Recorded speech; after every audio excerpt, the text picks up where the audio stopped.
So I came across this article on CNBC this weekend. Obviously, the title caught my attention, Retire in these five cities where you can thrive on $37,000 a year. But then when I read more into it, it's talking about retiring on Social Security. But I was still curious to see which five cities they recommend you can live on $37,000 a year, which is about $3,000 a month. So if you don't rely on Social Security and you rely on investments, for example, in order to generate $37,000 a year, you would need about, let's say, an average return of 7%. You would need a capital of $500,000. So if you have $500,000 in investments and you generate 7% return a year, you'll get $37,000 a year, and you can retire in these five cities that this article recommends. And getting to a $500,000 investment isn't that complicated. For example, if you have a 100K salary, for example, and you're able to save $40,000 a year, and you're generating a 7% return, and let's say your starting principal is zero, after 10 years, you would have $552,000. If you're able to save $40,000 a year for 10 years, making a yearly average return of 7%, you would get your $500,000 in 10 years. And then with those returns, you can retire in one of those five cities that this article recommends. So it isn't impossible. It just takes some discipline to cut down on your spending and save instead consistently for 10 straight years. So the first city that this article recommends is Quito, Ecuador. It's got some suburbs that look like US suburbs. It's got chain restaurants and gated communities. From museums to architecture and art to theater, it has everything you'd expect in any big city. The cost of living is just a fraction of what it costs to live in North America. A monthly budget would run from 1650 to 1825, so a yearly total of around $20,000. So you'd actually be able to save from your $37,000, not spend everything. So imagine not having to go to work, not having to wake up early, not having to answer to anyone, just doing whatever you want, whenever you want, every day. So that could happen if you're able to generate a $37,000 a year income and if you live in Quito, Ecuador. Now, this article mentions that the 37,000 comes from Social Security, so it's targeted mostly to older people. But if you're able to generate $37,000 a year while you're young, then you can retire early in one of those cities. Second city that this article recommends is Panama City. High-speed internet and cell coverage are commonplace, and the quality of air, water, and power is excellent. The currency is the US dollar. Panama's healthcare system is one of the best things about living there.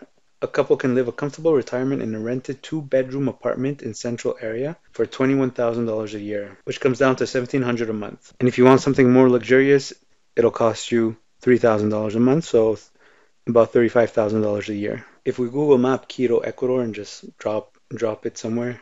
Okay, so probably drop me in a forest. Let's go back. Let's try here.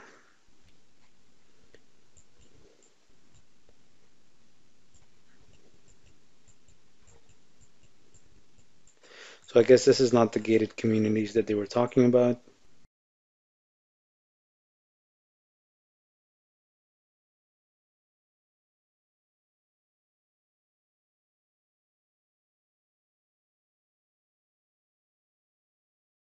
All right, nothing nice here. Let's look at other areas. This seems a little cleaner. Nice park, some green space. Let's go near the airport. No, nothing near the airport. So yeah, some more green space here.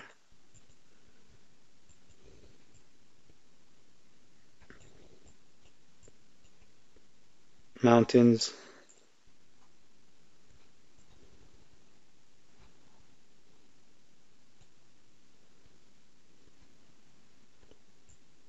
Oh, university.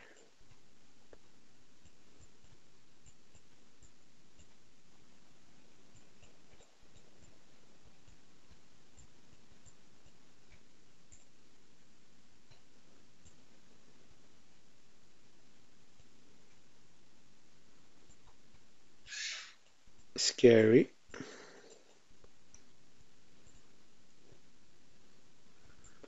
Oh, I guess this is downtown.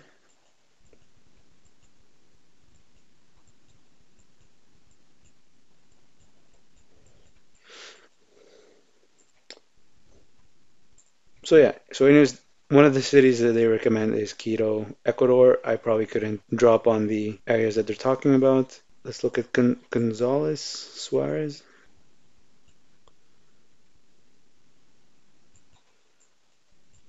So this is one of the areas that they're mentioning in the article.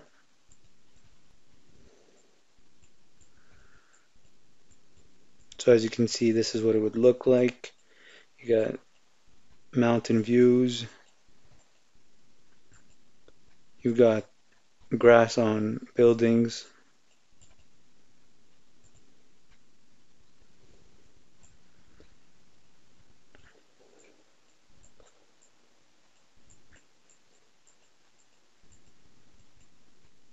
Chevrolet, French restaurant. Let's see what that looks like. All right, so you've got an idea of what the city looks like. Here, let's try Parque La Carolina. Let's drop it here.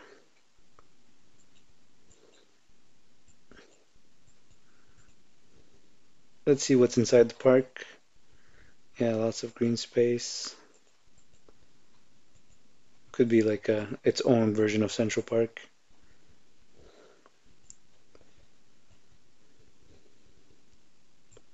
Yeah, so as you can see, some areas are okay, aren't so bad,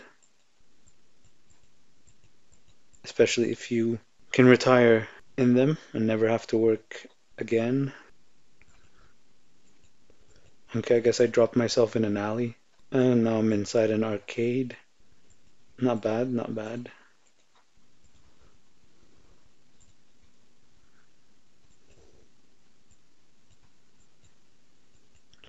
So you can see it's always sunny, or is that the same day? Let's look near the Olympic Stadium. No, it won't let me. How about the street near the Olympic Stadium? I guess this is the Olympic Stadium. So yeah, I'm just trying out different areas of Quito, Ecuador, just to see what it looks like. So yeah, moving on to Panama City. We're going back to Panama City. If you're actually familiar with Stephen James from Project Life Mastery, he recently moved to Panama City. He mentioned in a YouTube video that he recently moved to Panama City to live the minimalistic lifestyle. Now, of course, he's not living off $37,000 a year. He's more like living off close to $4 million a year. Not sure exactly why he went to Panama City, but yeah, you've got an example of a Canadian living in Vancouver, left Vancouver to live in Panama City, although financially does not need it, but still went to Panama City. So it seems like an interesting city. So let's look it up on Google. It's got a lot of high buildings.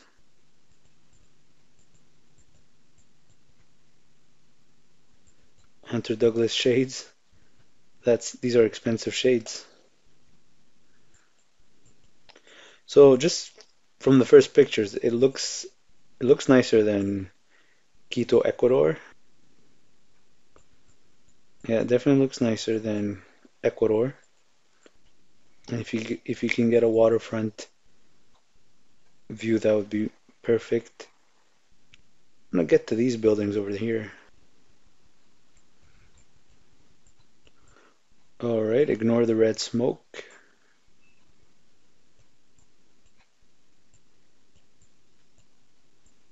The view from the water looks.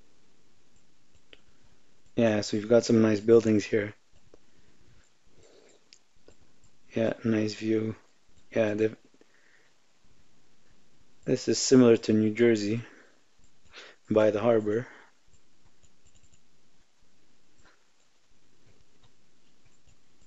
Yeah, so between Quito, Ecuador, and Panama City, just from the pictures, I think Panama City has the edge. And if they have great healthcare system, that's even better. And if all you need is 37,000, then between Ecuador and Panama City, I would choose Panama City. Now, the third city on this article is Phnom Penh in Cambodia. They're saying a retired couple could enjoy a good life here on $2,000 a month or $22,000 a year. You can afford a housekeeper or gardener. The weather is great for a round of golf throughout the year. It's got great architecture. So let's see if there's anything on Google. Let's go straight in the middle. Yeah, so definitely nice and clean.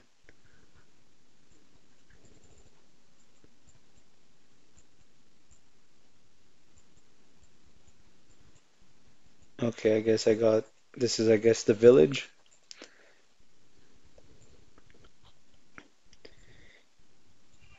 Okay, so I guess you just need to pick your spots well.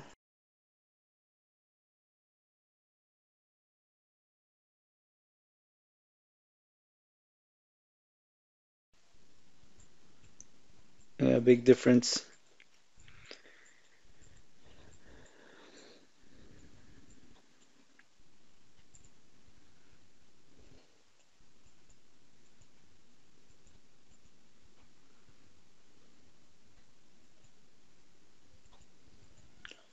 So yeah, some nice green space here. So yeah, it looks nice. Now the fourth city from this article is Hanoi, Vietnam. So it's known for its French colonial architecture and rich culture with Southeast Asian, Chinese, and French influences. So the city has maintained its traditional charm while becoming a vibrant modern city. For lovers of the four seasons, Hanoi's hot summers, chilly winters, and near perfect spring and fall weather are an added benefit. It's got one of the lowest costs of living in Southeast Asia. A couple can live a comfortable lifestyle on $900 a month. So that's very cheap, $10,000 a year. So definitely if you have a way to generate $10,000 a year without actually being in Canada or North America, you can actually retire right now if you go live in Vietnam. So now straight in the middle of the city.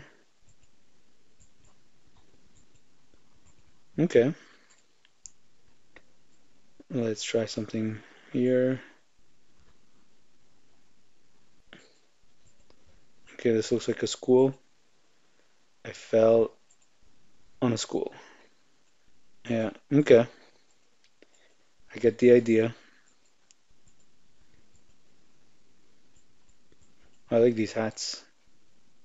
Yeah, well, I think I fell here already.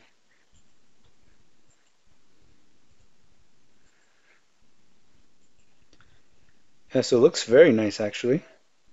And especially for $11,000 a year, that's amazing.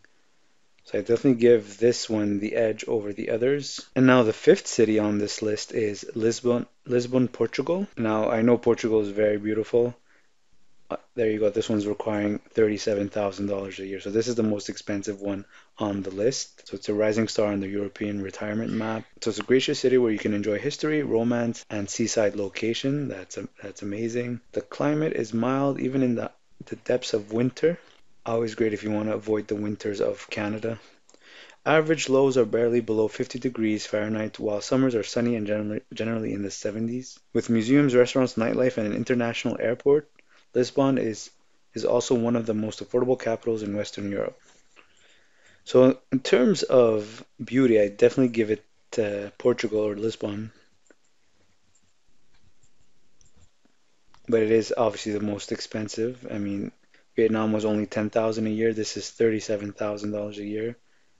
But I guess it's the one that would be the closest to a North American lifestyle. Yeah, definitely beautiful.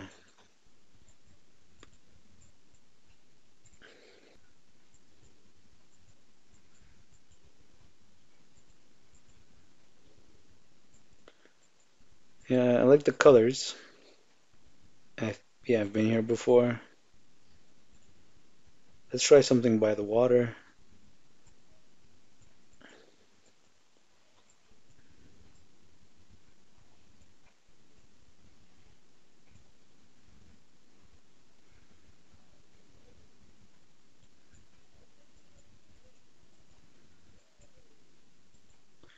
Yeah, so definitely beautiful.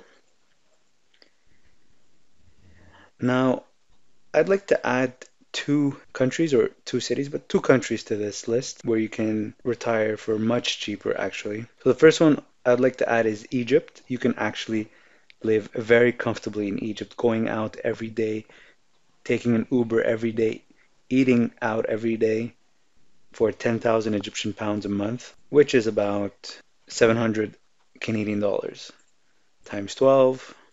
is 8,500 a year. So if you have a way to generate 8,500 Canadian dollars a year or $700 a month, you can actually retire right now in Egypt. So 8,500 a year on a 7% annual return is you'll need a capital of $121,000. So if you got investments of 120,000 and you're generating 7% return a year, you can retire right now in Egypt. But of course, at what cost? Especially as a foreigner to the country, Egypt can be very hard. Dealing with people there, dealing with the traffic, just getting things done is much, much harder. Now, if you're not working, you're probably going to have less things to get that require to be done, but you're still going to have to deal with renewing your ID card, renewing a license if you want to drive, or because there's so much corruption in the country, it just makes it harder to deal with the people. Now, Egypt isn't just the pyramids. Here you have half a car.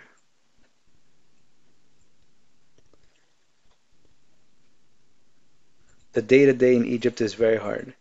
Now, obviously, not having to work is probably 80% easier, but you're still going to go out and walk the streets and interact with people. And you're always going to be stressed because obviously there's a lot of corruption, there's a lot of theft, there's a lot of crime, sadly.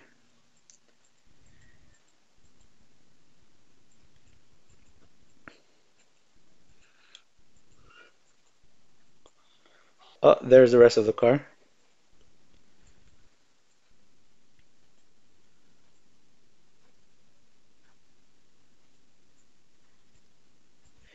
Taking public transportation, for example, is impossible. Even driving is impossible. But everything is super cheap. The food, cost of living, especially if your currency is North American or British pounds or just a strong currency. If you're able to generate $10,000 of income every year, Canadian, for example, $10,000 Canadian, you can retire very comfortably in Egypt.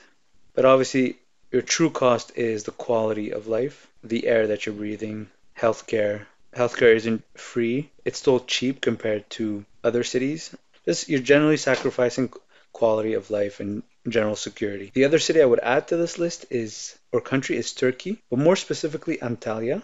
Antalya. I went there for my honeymoon and I can tell you it is beautiful and cheap. Not as cheap as Egypt, but much cheaper than Canada. So yeah, as you can see, Antalya is beautiful. It really is this beautiful.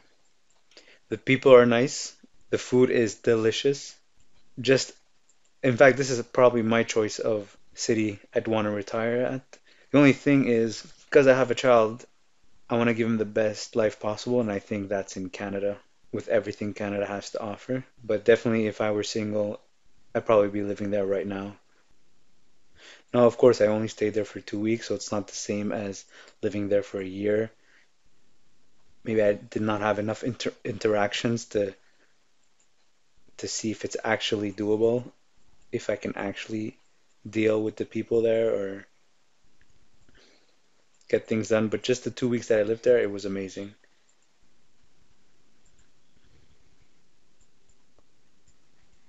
I didn't see any issues, but not sure about the education system or healthcare or crimes or anything like that. Cost of living and quality of lifestyle, I'd give it to Turkey for sure. Antalya to be specific. You've got a beautiful view of mountains and the Mediterranean Sea. You've got delicious food. Actually, I remember I actually had to deal with the cops because the car I rented, a scooter hit me and just drove off. I went to the police station and I got a police report so that the rental company doesn't charge me crazy. And then the police officers actually took me to the hospital to get tested for alcohol. They wanted to make sure that I wasn't drunk, and it was all very smooth, really nothing complicated. They don't speak English though, that's one issue. So I had to use Google Translate while speaking to them. And look, I fell in a massage parlor. So yeah, definitely I'd add Turkey to that list or Antalya. Actually, the place I stayed was Konyaaltı. Let's see if we can get some nice pictures. Definitely regret not making a vlog while I was there. Yeah, so that's what it looks like a bit. Got the view of the mountains. This is just one part. Here, let's go further. Yeah, so this is a nice hotel. I think I stayed in a hotel somewhere. I think it was this hotel that I stayed at. But yeah, as you can see, the whole shore is covered with hotels. And look at the views of the mountain. And I actually drove all the way up to the mountain. It was a long drive, but definitely worth it. So yeah, it's great to know that there are other cities outside of North America that you can live in so you can retire early and with less money. But obviously you're sacrificing something. You're sacrificing the North American lifestyle, security, and peace of mind. You're discovering a culture that you might actually enjoy and get used to. So that's why it's important to invest young, to start early. And in my case, personally, at a $500,000, I would start considering these options because I think I can generate 10% a year minimum on my investment. So if I'm able to generate 10% on $500,000, that's $50,000. So that's going to help me probably not in North America, but easily in other places. And if you are interested in trading on the stock market, I've got a bunch of videos on trading on the stock market, and I also have a referral code for Questrade, which is an online discount broker, which is available in the description below the video, which you can use to get between $25 and $250 back when you open an account and make a deposit. If you have any questions, leave them in the comments below. Any cities or countries you'd like to add to this list, leave them in the comments below. Definitely, I would definitely be interested in knowing about them. Thanks for watching.